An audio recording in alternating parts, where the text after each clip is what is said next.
I grew up in a family of 7 children. I was the oldest, and my father was a doctor. My mother ended up going to school. A lot of the time she was raising the kids, ended up with 2 master's degrees. There were always books around the house, and I became a voracious reader at the earliest age. And what I do today is, I believe, directly attributable to the amount of reading I did early in my life. When I was a kid, I knew almost immediately, as soon as I could start thinking clearly as a child, I wanted to go into the newspaper business. I was one of those rare kids who knew when he was probably 10, 12 years old. As soon as my parents gave me an electric typewriter, I remember it was like baby blue. I hated the color of it. But they gave me this electric typewriter, and I just lived on that electric typewriter and started writing stories. I would rewrite the stories that I saw in the newspaper on Long Island's Newsday. So I was a strange one. I knew almost immediately that if I couldn't play in the National Hockey League, which was highly, highly unlikely, that I wanted to go into the newspaper business. There's something magical to me about picking up the paper every day and reading.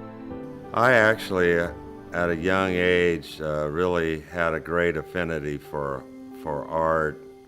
And I had a wonderful introduction. My father was a very muscular, strapping man, had big arms, and he had a big tattoo on his left arm, and I'd sit in my dad's lap and look at his tattoo and squeeze his left arm like that, and he'd be sitting there with me on his lap, and he'd be doodling on a piece of scrap paper and doing these Grandma Moses, stick figures and stuff.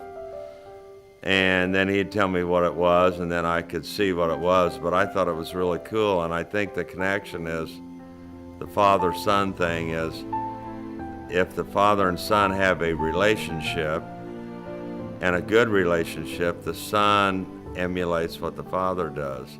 I remember telling a Native American story, and I had a tendency at the beginning to after the story to say what the story meant, because after all, I was a rabbi and I was there to have a message and a moral lesson. So I would tell the story, and now I'd say, and here's what the story is telling us. Well, I learned that that was not a good way to tell a story. The best way to tell a story was to allow the people who were the listeners to develop their own relationship. I think everyone sees themselves as the star actor in their own movie. I mean, our life is a whole story. And so we connect with stories because we are living one. And I think that's one of the ways we learn.